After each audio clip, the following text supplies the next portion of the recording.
Hello and good day. My name is Cleopatra Oyedibia and I'm sitting down with members of the Green Party. So I would like them to introduce themselves and let us know what they do. Starting with you. My name is Paul Dark. I'm the coordinator, kind of chairperson of the Green Party of Wolverhampton. I've lived in Wolverhampton for about 45 years. I'm originally from the south of England and I've been in the Green Party for 3, 4, 5 years. I don't know, time flies so quick.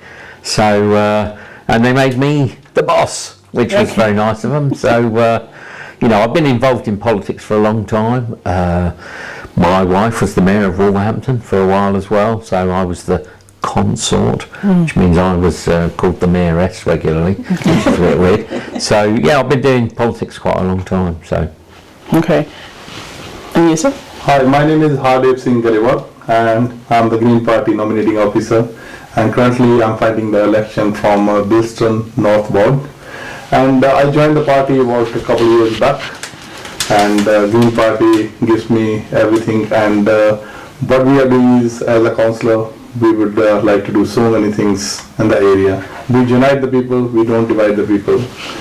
Right, okay. My name is Adetuwese Anifalaji. I'm originally from Nigeria. I've been living in Wolverhampton for the past 14 years now. I'm the candidate for the St. Peter's Ward, and I've been with the Green Party for quite a few months now. Thank you. Okay. I'm Jenny Hybel. I'm West Midlands girl. Came to Wolverhampton to go to university. Stuck around. And you never went back. And I joined the Green Party just after my daughter was born. She's 7 in June. I'm the treasurer and I do the social media as well. Okay. And standing in Techno Regis in the elections on the 7th of May. Okay. Yes. All right, so we'll come back to you, Paul. What is the Green Party about? what is the Green Party about? Yes. The Green Party is about equality, justice and fairness in essence, and as part of that, that includes the environment, but it also includes challenging poverty, both fuel poverty, real poverty, housing poverty, and it's also about ensuring that people's voice is heard. We're one of the most democratic parties. You know, we are funded by members, we don't have external donors like all the other parties, and we're about improving both the daily lives and the long-term lives of individuals and the planet. And the planet's very important because any damage to the planet, for example war, ends up having consequences for the everyday lives of people in Wolverhampton. You know, our bills go up, our petrol goes up, our diesel goes up, everything goes up. So it's not just about our street, it's about our town, our region, our nation and the world. And so it's very important for us to make sure that everybody's voice is heard, that they all have an opportunity to be heard, and that they all input into the society that we live in. Because it's very important. You can't just say to a politician, you do it all. We all have a responsibility to look after one another, to support one another in the community, in the environment. You know, we've got to look after our neighbour, we've got to look after our town. And it's not just about trees. Trees are very important. Without trees we die. But it's also about the NHS. It's also about the economy. And the Green Party are about changing all of that so that it's fairer and more just. Okay, that brings me to my next question. What specific steps would you take to help Wolverhampton residents lower energy costs and improve their quality of life through green policies you just mentioned? Well, through green policies, for example, one of the key things would be to ensure that renewables are much more common and eventually become the only source of energy. Okay. Because if you have renewables, wars in foreign places, dictators doing really weird things that cause havoc and horror, they won't affect us if our energy is all solar powered and whatever. But we're not just about that, in the sense that it's very important that we give people the help where it's needed. So financial support for businesses, for residents. What is your understanding of community-focused leadership, and in what way has this theory helped your leadership aspiration? I'm a community-minded guy, and I'm working for the community since last 24 years, and the Green Party brings me in. And I have done lots of community events. Okay. So I'm taking the young people to the grounds where they can go play football, cricket, okay. And I don't want that kids will just play on the phones. They will come to the grounds, play the games like football, cricket, basketball, and all. For that, I'm a chairman for the cricket club in local, and I will bring the people down there. So I have done lots of community work already, and for the cleaner streets, for the neighborhood, and at the moment I'm working with the community for the potholes in all of the Wolverhampton. You can see we have reported so many of them, and some of them are repaired, and some of them we are chasing, and I hope it will be resolved soon as well. And we need our people's voice. Like we don't want the people vote to someone who will disappear after the election. Okay. So we work all year around for the community, and we are the community-minded people. Okay. And that's why I joined the Green. Okay. So Mr. Singh has told us the fantastic leadership, how his community-focused leadership, how he's going to apply it to people of his community. Yeah. So I'd like to ask you this question. What are the distinctive features that you possess, that you have confidence in, that these features will actually set you apart from other competitors for the role of St. Peter's Councillor? Yeah, thank you. Like my good friend has said about the community, that we are all community-minded people. But you should also understand that in politics, this grassroots politics is actually the basis of everything you can build on, even to become a prime minister. Because without the grassroots, there's nothing there for you to build on. And for us, going around our community, introducing ourselves, and wanting to help them achieve the best that they could is our pride and joy here in the Green Party in St. Peter's Ward. You also understand that even from my own cultural background as a Nigerian, they will tell you that it takes a village to actually nurture a child. And so you see that bringing that community spirit here into Wolverhampton is what we are also, advocating, that, hey, I'm part of you, and whatever is good for me is good for you. Whatever is good for you is good for me. So we develop together on the basis of a mutual responsibility, to achieve greater heights for the community. And what will set me apart from the other so-called challengers for this post of councillor is that when I say something, I mean what I say, and I follow through what I have said. So help me God. We don't give empty promises, and you can see that. By we, you mean the Green Party? Yeah, the Green Party. We don't give empty promises, and we don't play to the gallery. We are not doing things only when you have the bright lights or the cameras or the newsmen around.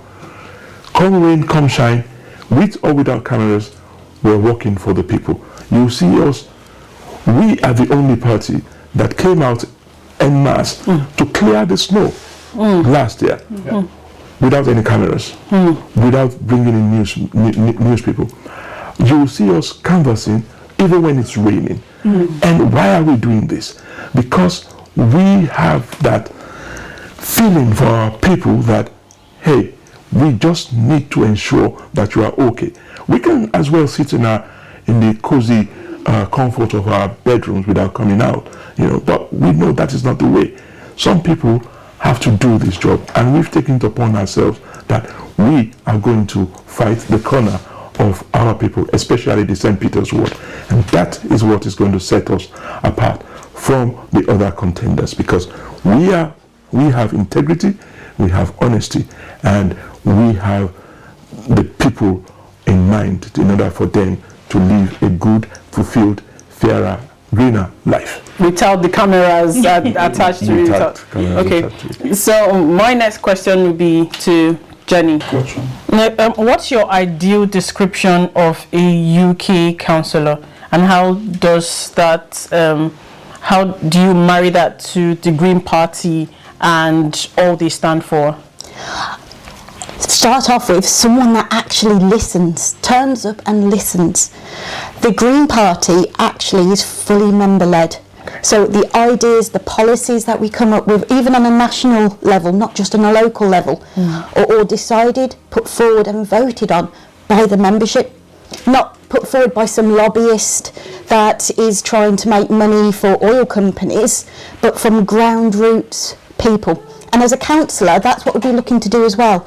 Turn up and talk to people. That's why we're always out campaigning. This is why we're constantly talking to our residents, going to community events and walking the streets, knocking the doors, is because we want to listen to what people want in Wolverhampton. And you know, they want clean streets, they want streets they can drive their car down or ride their cycle down without worrying about damaging themselves or the cars or the cycles.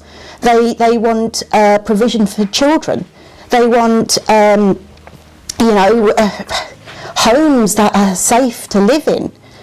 And you can only do this by listening to people, taking that away and acting on it. Okay, so that's your description of a UK councillor, and you feel that the Green Party is going to give you that leverage, or the Green Party policies actually makes that definition better? Yeah, because if I hear from a resident that something needs to be changed nationally, I have the ability, we all have the ability to put that forward to the party and say this needs to be our policy across the whole of the UK. And it could come from someone's doorstep that we knock on and say, oh, this is what we think we should do. Because we then have the listen and put forward the ideas. And we're all hard-working people in the Green Party. And so we're all trying to do the best we can for Wolverhampton and the whole of the UK. So can you tell us previous leadership positions that you've occupied in the past, and how you've been able to cope with these challenges, and how you think those challenges will be able to give you that edge for this competition? Because it's one thing to say that the Green Party does this and you've done this and you've done this, but how do you think those things you've done, what have you done before, and how do you think it's going to give you that edge to compete under the Green Party? Can you tell us previous things the Green Party have done, what you yourself have done as well? Thank you very much. So in my formative years, I went to a school, a very popular, well-known school called Government College Ibadan. And I was the head boy at that school. So you can see that even from that formative years, we've been given the opportunity to hone our skills as leaders of tomorrow. So going from there, it became second nature to not only assume leadership roles, even when it's trusted on you, you just flow with it, because from your formative years, you've been, put on this kind of pedestal. Leaving school, the secondary school, at the university, I was the president of the Luso Afro-Brazilian Club, and this is dealing with your peers now, and you being able to ensure that they did things that most people probably would not want to do, but with the skills that you have honed from formative years, not only listening skills, also being able to, as a matter of fact, explain things to them in such a way that they would understand and they would buy into whatever you are selling. That is something that I've been able to showcase throughout my life. I would also say that because you're in a leadership role doesn't mean that you don't entertain views that are opposing to yours. What you do as a leader is bring all these views together, and then we all decide on the proper channel in which we want to go. Bearing in mind that you cannot satisfy everybody, but those views who are of the opposing view, they will leave being satisfied that they were heard, they were listened to, but at the end of the day, we're doing what is good for the majority. Now, leaving the university, I worked in a bank called Access Bank, and there also I had men under me that worked under me as I was their supervisor, and I later became their manager and then their operations manager. You will see that trait also followed that you would be able to tell them to do certain things that ordinarily they would not want to do, or because of the certain skills that you have, the skill set that you've honed as a young lad, it now becomes easy and second nature for you to put your views across, listen to their views, marry those two together, and come up with something that will be beneficial for the whole community. And that's what we are also doing here as Green Party candidates, using our experiences from the private sector and bringing it into politics, bringing it into our community and saying to them, hey, this is what I have, and I am ready to use all my skills in order to improve the community in which we live in. So it's just how do you say now? Not common sense, but just transferable skills from what you've done in the past, leadership positions you've held to this role. To this role, okay. as a so do you think that, because we're talking about a different climate, to be fair, this is politics, it's going to be raised, that one can argue that those might be a different climate. So when you during this election, what are you going to do differently that other administrations have not done to impact St. Peter's constituents? Thank you. Under the Green Party. So we don't tell our community people what they should do. Mm-hmm. We go to them, and as a community, we ask them through our door knocking, through our leaflets, what is it that we can do for you to make the community better? So we don't come with the mindset that we know best, that we have answers to all the questions, all the issues. We know that in that community, we have silent thinkers. In that community, we have people who have been affected by issues and matters. And when they raise these things together, when they raise these things to you, you have the opportunity to see a bird's eye view of what's going on, and then you'll be able to proffer solutions which will best befit or best serve the community in which you are in. Okay, all right. So we've all spoken about what being a UK councillor means, how the community is supposed to be involved, and the Green Party policies. But the next question is, how can Wolverhampton become a leading example in UK for green innovation, and what role would your party play in creating jobs while improving local environments? Right, that's a hell of a question. Yeah. But I suppose there's a number of ways. If you make a city better, people will want to come. Okay. So just that in itself creates jobs and opportunities. One of the things we will also do, and what I think is very important, is the university. The University of Wolverhampton is key to almost everything we want to do as a Green Party. So instead of getting lobbyists and businesses saying, we do this for you, we do that for you, this is what we think you should do, we're going to go to the University of Wolverhampton and say, you're the experts, tell us what needs to be done. What do you want? We want students to come to Wolverhampton. We want foreign students to come to Wolverhampton. So, because that makes it a better place, because we're in this together. So just the very fact that we're going to link with the Wolverhampton, you've got the brownfield site of the Wolverhampton Yes. University, and we want to kind of link with them much more, because what we're against, for example, is building on greenbelt land. The current administration is destroying destroying planning so that anybody can build anywhere. You can literally see a green spot and a builder or approach the council and go, let's build a block of flats there. We're not going to do that. We're going to go with the university, the brownfield site.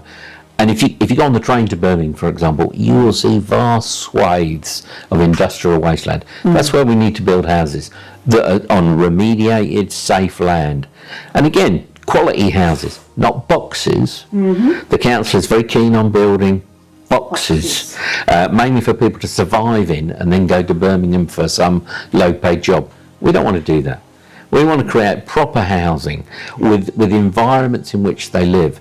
And a good example of that is, for example, between Sainsbury's on the Ring Road and into the town, we would build a park, an inner city park, because parks are so important, because they bring people together. I just read an article about Paris. The key change that they've done over the last 20 years with a female leader, which I think is key, is they've created spaces for people to come together. And that's how you challenge racism. It's how you challenge loneliness. It's how you challenge marginalisation. So the university is key. The university has a lot of those spaces, and we want to bring them together with what we do. So that in itself will improve the environment. So there's enhancements which we do. We would make sure that when we do roadworks, it suits businesses. At the moment, the way it's done is it destroys businesses often. You know, they've just announced some financial sustainability for some businesses in there. It's 5 years too late, because many of them have been destroyed and gone. Yes. So those kind of things.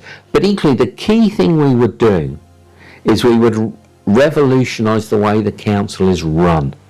The council isn't run at the moment by councillors. It's run by officers who often don't live in the city. They go for money, and they do that. Nobody wanted it. They've not consulted them. And it comes back to what Toy was saying. We're not going to do anything to the community. We're going to be with them, delivering a better city. That's the key. Because often a council, and not just Wolverhampton, but other councils, for example, I live on the Smithdown Valley. They just got just under £250,000, and they've put in a load of metal barriers to stop motorbikes in. They didn't ask anybody who uses Smithdown Valley. The metal barriers won't stop anything, and they look awful, and they're ruining the environment. But the person who got that money saw a pot of money, went for that pot of money, and used it, and he's now left and gone to a better job somewhere else. That will end. The highest bidder, highest paying job. That'll all end, and make sure that we engage with the community, ask them what they want, because the community knows what's best for the community. Exactly. Not me, not some businessman. And then it's about evidence-based, and that's again where the university comes in. The university and the educated people and the students, getting them, facilitating them to do research in the community, learn what the community wants, is just so essential to build a better, happier, more inclusive society. You know, we've had problems with racism over the years, and one of the ways to challenge that is to champion immigrants. A lot of our communities would be dead if it wasn't for immigrants. You know, take Whitmoreens. You know, all those shops would be gone. It's the immigrants that have saved it. Bilston, you know, they are the lifeblood of our community. But it's also about giving the communities that do feel marginalised. And equally, one of the things we do is recognise there is a lot of discontent. You know, the rise of reform, it's not come out of nowhere. It's because they see that politics is corrupt. They see that local politics is corrupt. They see that some people are getting rich while others are getting very poor, and they're at the sharp end of it. And we've got to recognise that. What the Greens are doing, offering policies to change that. So we will reduce. We're not going to raise your tax to give you 30p off your electricity bill. You know, we're going to bring in systems that change it so that your bills will always be low, increasing people's opportunities to get solar power. And another good example, which I think is often so missed, new housing. New housing should contribute to the grid, to the power system. So they would all have solar power, solar panels, solar tiles. And not only would then their bills almost be zero, they'd be contributing back into the community to reduce everybody else's bills. It's a no-brainer. And yet, we're the only ones who are proposing that. And it's simple things that you can do to make everybody's lives better. Very true. You know, and equally, I suppose the other thing we would do is make sure services are well funded. For example, the NHS. We would make it purely run and controlled by the community, and it would be nationalised. At the moment, the NHS is what they call free at the point of delivery. It's not delivered by people who work for the public sector. It's delivered by private companies. So instantly, they're taking 10-20% off for profit, usually for American corporations. If you end that, you don't need to put more money in, because you're just ending that profit margin, because people shouldn't be a profit business. People, it's about happiness, it's about joy, it's about opportunity, it's about fulfilling your potential, and that's what we'll do. Okay, I wanted to ask my final question, but you've answered it anyway. You've already given us the key priorities in the upcoming election, so we know, the people of Wolverhampton know what they're expecting from the Green Party. So that's the final question, but I'd like you to tell us when the election, because lots of people know that an election is coming up, but they do not know how to vote, where to go, when, or the timeline or range. What you hear is, oh, I didn't know. If I had known, I would have come out so time. Can you tell us the date, the time, what to do, how to vote? Well, first of all, you've got to be registered. Okay. And I believe the deadline, and I'm watching over just in case I'm wrong, 20th of April is the deadline to be registered for the election. Yes. Yes. So first thing is register. Yeah. And then there's several ways that you can vote. You can go to the ballot box yourself on the 7th of May, or you can actually register for a postal vote. Now, this is how I do it. We all work, we're all really busy, especially people campaigning on the 7th of May. So you can register for a postal vote, and you can fill that in and put it in the post, and you're done. Okay. So that you don't then even need to go to any ballot box. You've already voted. But the important dates are make sure you are registered, because if you're not registered, you've got no voice. Okay. Registered before the 20th of April on the government website, and then the election itself is the 7th of May. And I hope that everyone comes out and votes for Wolverhampton Green Party. All right. Thank you very much. Thank you very much for this wonderful opportunity to hear about the different policies that Green Party has to offer. So come 7th of May, we'll vote, and then, of course, may the best person win. Thank you very much for joining us. Thank you for having us. Thank you. Thank you. Thank you.